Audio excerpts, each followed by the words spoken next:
My name is Daniel, and I'm 39 years old. My wife, Ashley, is 36. We've been married for 11 years. If you asked me a year ago, I would have told you that I thought we had a pretty good marriage. Sure, we fought like any couple, but we laughed a lot too, and I genuinely believed we were in it for the long haul. Ashley's personality was always a little sharp around the edges. She spoke her mind, had no problem getting into arguments, and could be unapologetically harsh. But that was Ashley, and I respected her for it. She was beautiful, smart, and confident. I thought her bluntness came from a place of honesty. In hindsight, maybe I should have seen the cracks earlier. It started small. Canceled date nights because she was too tired from work. Her suddenly guarding her phone like it held the nuclear codes, and her being on edge when I'd ask her how her day was. But I ignored it. After all, work stress could make anyone irritable, right? Then she started going out more often. Just drinks with the girls, she'd say with that familiar dismissive tone. The problem was, Ashley didn't really have many close friends. But when I asked for details, who she was with, where she was going, she'd roll her eyes and accuse me of being controlling. I backed off. I didn't want to be that guy, the insecure husband. What really made my stomach churn was the change in her appearance. Ashley had always taken care of herself, but suddenly she was dressing like we were 25 again. Tight dresses, new makeup, and that perfume she only used on special occasions. "Why are you dressing up so much?" I asked one night, trying to sound casual. "God, Daniel, can I not take care of myself without you making it a thing?" She snapped, exasperated. "This is for me, okay? Not everything is about you." And that was that. I shut up and convinced myself I was being paranoid. But deep down, I knew something wasn't right. If only I had trusted my gut. It all came crashing down on a Tuesday night, the kind of ordinary night you never expect to mark as the beginning of the end. Ashley had gone out again. "Dinner with Melissa," she claimed, one of those vague friends I'd only ever heard of in passing. She didn't bother to ask if I wanted to come, which wasn't unusual by that point. I was doing what I usually did when she was out. Sitting on the couch, half watching TV, half wondering what had happened to us. That's when her phone buzzed on the coffee table. She must have forgotten it in her rush out the door. I didn't intend to snoop. Honestly, I didn't. But the notification lit up her screen, and the name caught my eye, Ryan. I don't know why, but something about it sent my heart racing. I grabbed her phone before the screen went dark and tapped on the message. "Can't wait to see you again, babe. Last night was incredible." I stared at the screen, the words twisting like a knife in my gut. My hands were shaking as I opened the chat thread. There it was. A trail of messages, spanning months. Flirty texts, inside jokes, plans to meet up. I felt like I was reading a conversation between two teenagers in the throes of infatuation, not a married woman and her supposed ex-boyfriend. Yes, ex-boyfriend. Ryan wasn't a stranger. He was her college sweetheart, the guy she dated before we met. She talked about him a few times early in our relationship, mostly to make jokes about how immature he was. I remember feeling secretly smug back then, thinking I was the upgrade. The messages told a different story. They weren't just reconnecting, they were involved. Deeply. Romantically. Physically. My mind raced as I pieced together the dates and times. The dinners with Melissa. The extra hours at work. The sudden interest in looking like she was back in her 20s. It all made sense now. The most crushing part? There were photos. Nothing too explicit, but enough to confirm everything. A selfie of the two of them, her head on his shoulder, a drink in her hand, and that coy smile she used to give me. I felt sick. My chest tightened as a million thoughts bombarded me at once. How long had this been going on? Did she ever love me? Or was I just the guy she settled for? What the hell was I supposed to do now? I put her phone back on the table and sat there for what felt like hours, staring into space. When she came home later that night, she kissed me on the cheek like everything was normal. That kiss felt like poison. I didn't confront her then. I needed more time to process, to figure out my next move. But deep down, I already knew there was no going back from this. I didn't have to wait long to confront Ashley. I spent the next 2 days watching her closely, every little action of hers now drenched in suspicion. She didn't seem guilty or nervous. If anything, she was her usual sharp self, snapping at me for leaving dishes in the sink or for not folding the laundry correctly. I finally snapped on Friday night. She'd come home late again, smelling faintly of that special occasion perfume. "How was dinner with Melissa?" I asked, trying to keep my voice even. Ashley barely looked up from her bag as she kicked off her heels. "Good. Long." I'm exhausted. She walked past me toward the kitchen, but I wasn't done. "Funny?" I said, my voice tightening, because I looked up Melissa on Facebook. She posted a story tonight at home with her kids. Care to explain that? She froze mid-step, her back to me. I could see the wheels turning in her head. Then she turned around slowly, her face unreadable. "Are you seriously checking up on me, Daniel? That's pathetic. Don't turn this around on me." I shot back. "Who's Ryan?" Her eyes widened for a split second before narrowing again. "You went through my phone?" "I didn't have to. Your phone buzzed." And Ryan couldn't help himself. "Something about last night being incredible?" My voice cracked on the last word, my anger giving way to the pain bubbling underneath. Ashley scoffed, crossing her arms. "Wow, so now you're playing detective." "Fine, yeah, I've been talking to Ryan. We reconnected a while ago. But it's not what you think." I laughed bitterly. "Not what I think." "Ashley, I saw the texts. I saw the photos. Don't insult me by pretending this is innocent." She rolled her eyes, like I was being unreasonable. "Look, I'll admit it got a little flirty, but it's not serious. He's going through a rough time, and I was just being supportive." "God, Daniel, you're so dramatic." "Flirty," I repeated, my voice rising. "You're sleeping with him, Ashley. Don't stand there and lie to my face." Her expression darkened. "You don't know what you're talking about." "Oh, don't I?" I snapped. "Then why don't you explain why you're dressing up like you're auditioning for The Bachelor every time you go out with Melissa? Why he's calling you babe and talking about how incredible last night was?" She didn't answer right away. Instead, she looked at me with this twisted combination of annoyance and defiance. "Fine," she said finally, her voice cold. "You want the truth? Yeah, I've been seeing Ryan. But can you really blame me? You've been checked out of this marriage for years, Daniel. You're boring, predictable. I needed something more." The words hit me like a slap across the face. My head was spinning, my chest aching like someone had punched me square in the heart. "More," I repeated, my voice barely above a whisper. "More than a husband who's done everything to make you happy? Who's supported you through everything? Who loves you?" "Love isn't enough," she snapped, her tone icy. "You've just been there, Daniel. And I'm tired of settling." It was like the air had been sucked out of the room. My entire world, everything I thought I knew, crumbled in that moment. I wanted to yell, to cry, to beg her to take it back. But all I could do was stand there, staring at the woman I thought I knew, realizing she wasn't the person I married. After Ashley dropped that bomb, I couldn't respond. My throat felt dry, my chest hollow, and my head was swimming. I just stood there, staring at her, unable to process the sheer cruelty of her words. She walked past me without a second glance, heading upstairs to our bedroom. A few minutes later, I heard the shower running, like this was just another Friday night for her. I sat down on the couch, my head in my hands. The anger came first, hot and all-consuming. I replayed every word she said, each one cutting deeper than the last. Boring, predictable, tired of settling. How could she say those things? After everything I'd done for her, after all the years we'd built together, she made me sound like a piece of furniture she'd grown tired of. Then the sadness hit, a wave so heavy it felt like I was drowning. I thought about our wedding day, how she'd looked at me with tears in her eyes as she said, "I choose you."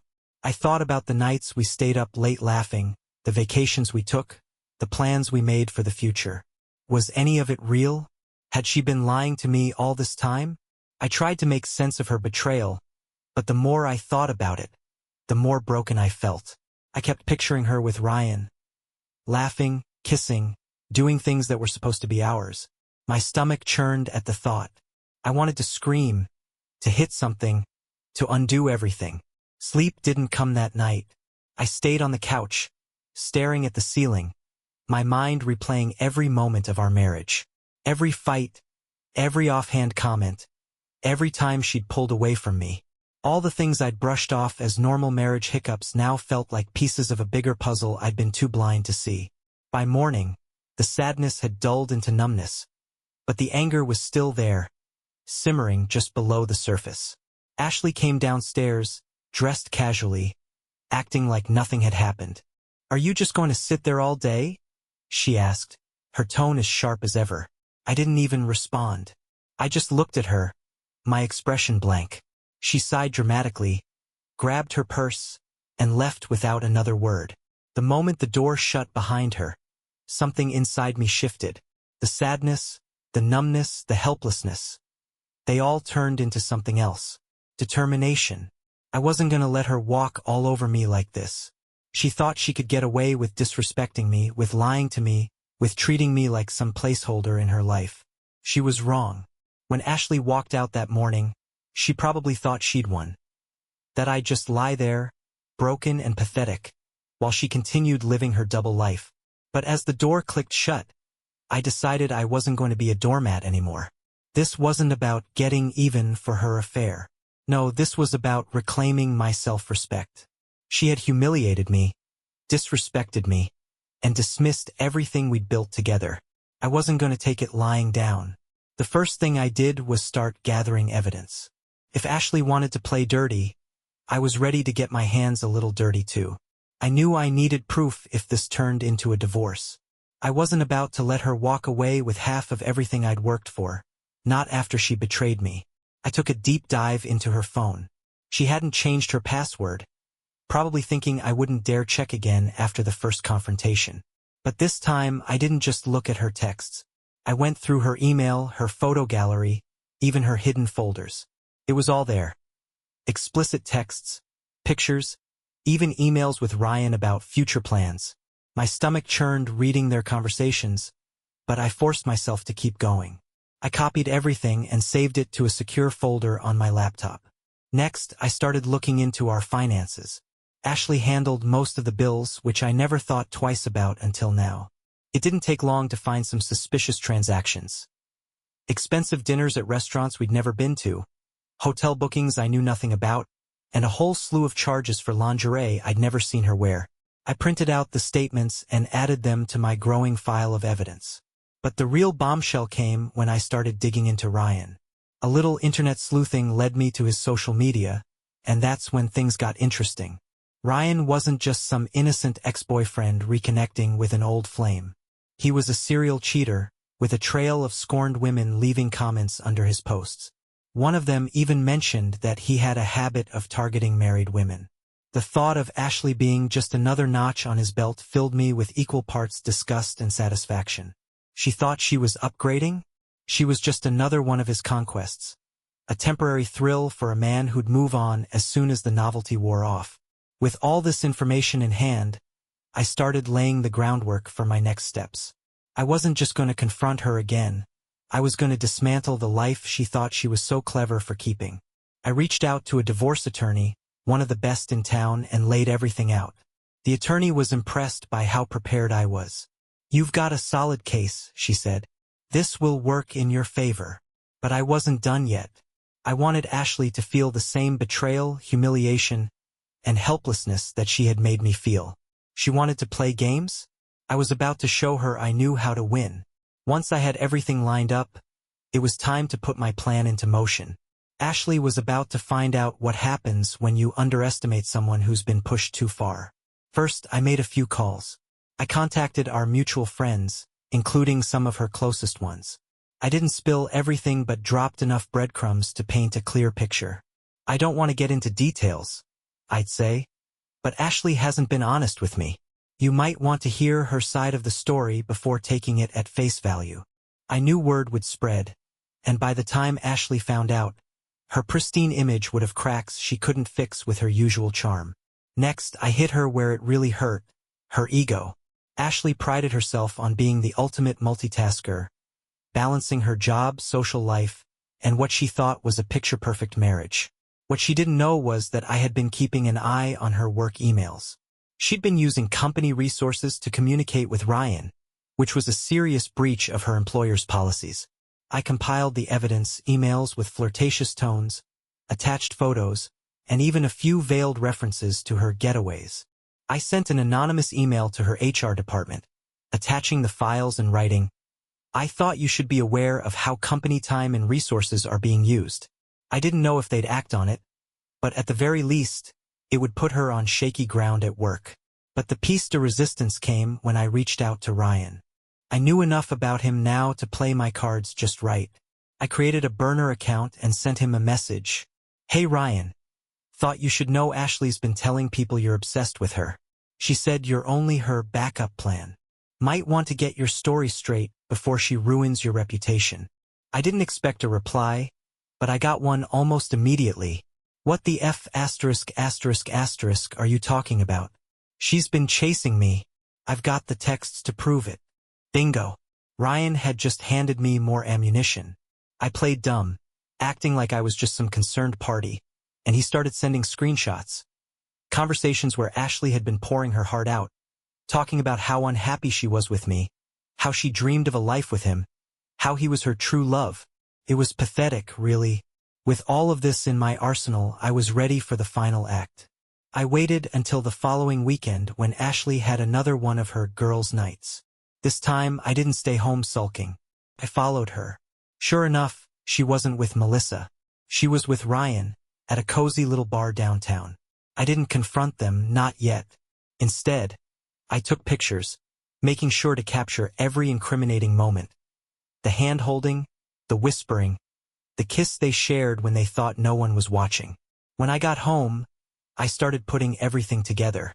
The texts, the emails, the financial records, the photos. I even wrote out a timeline of her lies, cross-referenced with the evidence. It was a devastatingly thorough dossier, one she couldn't talk her way out of. Now all that was left was to confront her one last time. This time I wouldn't be the broken man begging for answers. I would be the man who had the truth and the power to destroy her carefully constructed facade. When Ashley came home from her girls' night, I was ready. I'd set the scene carefully. Her phone sat on the coffee table, where I'd left it open to one of her texts with Ryan. Next to it was a manila folder containing every piece of evidence I'd gathered. My laptop was on the coffee table, displaying one of the pictures I'd taken of her and Ryan at the bar. I was sitting in my chair, calm but unflinching, waiting for her to walk through the door. "Hey!" she said casually as she kicked off her heels, completely oblivious. "What are you still doing up?" "Waiting for you," I said, my voice steady. She stopped in her tracks, her eyes darting to the coffee table. The color drained from her face as she saw her phone, the folder, and the damning photo on my laptop screen. "What is this?" she asked, her voice tight, teetering between anger and panic. "This," I said, gesturing to the evidence, "is your affair with Ryan.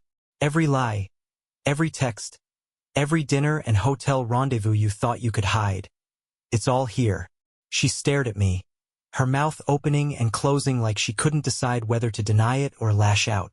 "Daniel, you're being ridiculous," she said finally, forcing a laugh. "You've got this all wrong. Whatever you think you saw, it's not what it looks like." I leaned forward, my eyes boring into hers. Don't you dare insult my intelligence again, Ashley. I know everything. I've seen the texts, the emails, the pictures. I've been to the bar where you and Ryan had your little date last night. I watched you kiss him." Her jaw dropped, but no words came out. For the first time in this entire ordeal, she looked genuinely speechless. "Do you want to keep lying?" I asked, my tone colder than I thought possible. "Or are you ready to admit what you've done?" She finally snapped. "Fine!" she yelled, her face twisted with anger. "Yes, I've been seeing Ryan. And you know what? It felt good to be with someone who actually makes me feel alive. Someone who doesn't spend all his time sulking around the house like a loser." Her words were like venom, but I didn't flinch. I was done letting her hurt me. "You think Ryan is some kind of savior?" I asked, my voice rising. He's a serial cheater, Ashley. He's used you just like he's used every other woman he's conned. He doesn't love you. You're just his latest distraction. Her eyes widened, but she quickly masked it with defiance. You don't know what you're talking about. Oh, but I do, I said, opening my laptop to show her the screenshots Ryan had sent me. He gave me these. Apparently, he didn't like being called your backup plan.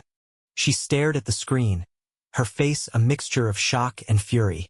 You're unbelievable, she hissed. You've been spying on me, stalking me. Do you even hear yourself? You're pathetic. I stood up, towering over her. Pathetic? No, Ashley, pathetic is lying to your husband's face, sneaking around like a coward, and throwing away everything we built for some cheap thrill. You made your choices. Now you're going to face the consequences. I picked up the manila folder and tossed it onto the couch next to her. I've already spoken to a lawyer. The divorce papers are coming, and trust me, you're not walking away with much. I've made sure of that. Her face paled again, her confidence cracking. You wouldn't. Oh, I would, I said firmly. And I have. I've given you more chances than you deserved, Ashley. But this? We're done. She didn't say another word. She just stood there, trembling, as the weight of everything finally hit her. For the first time, I saw fear in her eyes. And for the first time, I felt free. After that confrontation, Ashley stormed out of the house, slamming the door so hard it rattled the windows. I didn't try to stop her. Let her run off to Ryan, or whoever else she thought would save her. I wasn't her safety net anymore. The next few days were a whirlwind. I called my lawyer and pushed forward with the divorce, laying out all the evidence I'd gathered. She assured me Ashley's actions, her affair, misuse of marital funds, and general dishonesty, would heavily favor me in the proceedings. For the first time in weeks, I felt like I had control over something. Ashley, meanwhile, tried to play the victim. She sent me a series of texts alternating between rage and desperation. You can't do this to me, Daniel. You're being vindictive and cruel. I made a mistake, but we can fix this if you just talk to me. Fine, be a jerk. But you'll regret this when I'm gone. Her messages didn't move me. I'd spent too long trying to make her happy, bending over backward to meet her ever-changing demands. This time I was done. I wasn't the only one cutting her off either. Word about the affair had spread quickly among our friends and family. Ashley loved to be the center of attention, the golden girl everyone admired. But now people saw her for who she really was. Her parents, in particular, were furious. I'd always had a good relationship with them, and they didn't hold back when I told them the truth. We raised you better than this, her mother told Ashley during one heated phone call, which I overheard because she was yelling so loudly. I almost felt bad for her. But then I remembered how she'd laughed in Ryan's arms while I sat at home wondering where she was. As for Ryan, well, that imploded just as I predicted. I don't know if he got scared off by the fallout or if Ashley's backup plan comment burned that bridge, but he ghosted her almost immediately after I confronted her. She tried to play it cool, but I saw the pain in her eyes when she realized he wasn't going to swoop in and save her. Ashley tried to come back to the house a few times, claiming she needed to talk or work things out. I refused to let her in. You've got nothing to say that I need to hear, I told her through the door. It was cold, maybe even cruel, but I wasn't about to let her manipulate me anymore. It wasn't all easy, though. Despite everything, there were moments when the weight of it all hit me hard. I'd sit in the quiet house, staring at old photos of us, and wonder how it had all gone so wrong. The woman I fell in love with, the woman I built a life with, was she ever real? Or had she been wearing a mask the whole time? But every time those doubts crept in, I reminded myself of her betrayal, of the lies and the deceit. This wasn't my fault. I'd given her everything, and she'd thrown it all away. I started focusing on myself again. I went back to the gym, reconnected with old friends, and even took up hobbies I'd let go of over the years. It was strange, rediscovering who I was outside of our marriage. But it felt good, like I was reclaiming parts of myself I'd forgotten existed. Ashley, on the other hand, seemed to spiral. I heard through the grapevine that she was couch surfing with friends, trying to keep up appearances while her life fell apart. Part of me felt a twinge of pity for her, but mostly, I felt relief. She wasn't my problem anymore.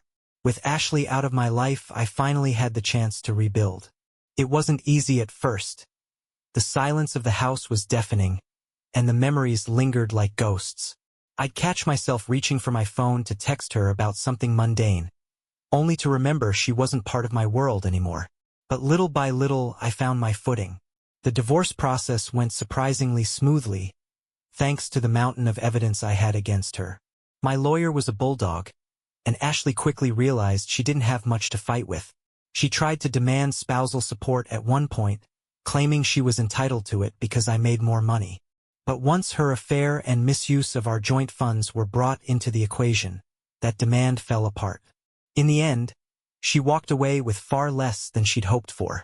I kept the house, most of our savings, and even my car, which she'd once joked about taking in the divorce, if it ever came to that. Ironic, considering how things turned out. Emotionally, though, the healing was more complicated. I started therapy, which was something I'd never considered before. At first, it felt strange to pour my heart out to a stranger. But over time, it helped me process the betrayal and let go of the anger. My therapist helped me realize that while Ashley's choices were hers alone, I had a role in our marriage falling apart. I wasn't perfect. I'd let complacency creep in, stopped paying attention to the cracks forming beneath the surface. That was a hard pill to swallow, but it also gave me clarity. Moving forward, I wanted to be better, not for Ashley or anyone else, but for me. I also started reconnecting with friends I'd drifted away from during my marriage. To my surprise, many of them had suspected something was off with Ashley long before I did. She always seemed fake. One of them admitted over a beer, like she was more focused on appearances than actually being happy. Hearing that was a strange mix of validation and regret. Maybe I should have seen it too. The biggest turning point came when I decided to take a solo trip. I'd always dreamed of visiting the Grand Canyon, but Ashley never wanted to go. Too hot, too dusty, she'd complain. So I went alone.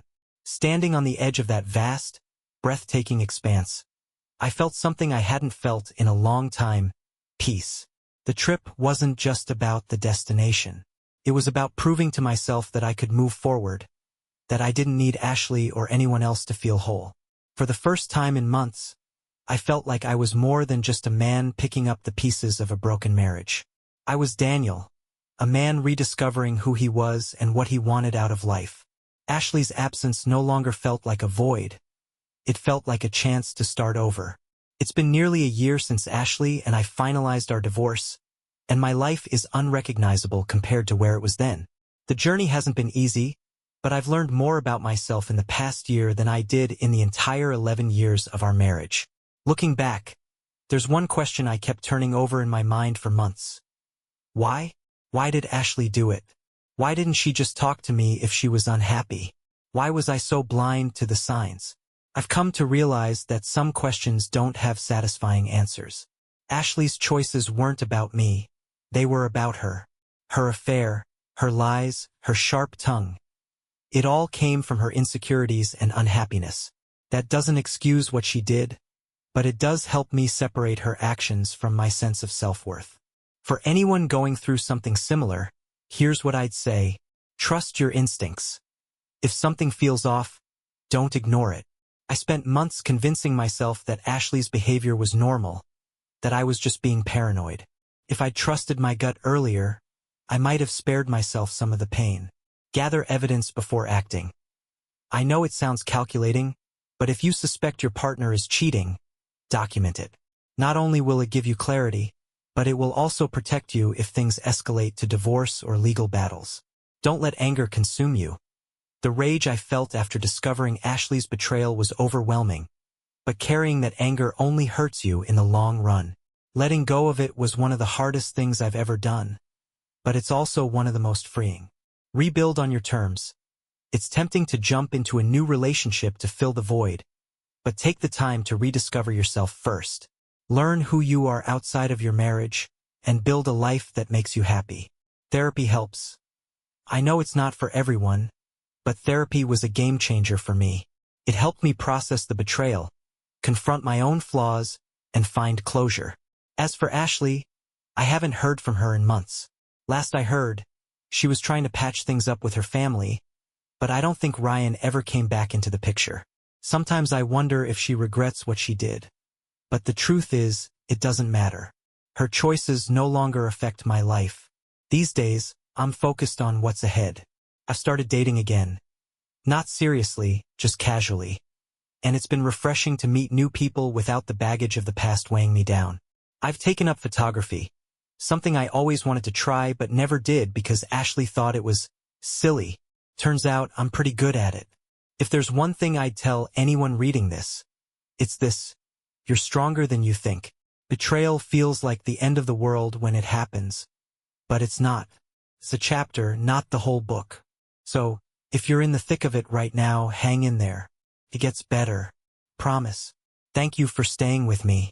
This crazy journey is finally over and I'm ready for what's next. Subscribe to the channel so you don't miss any more interesting stories. And leave a comment with what you would do in this situation. See you in the next videos.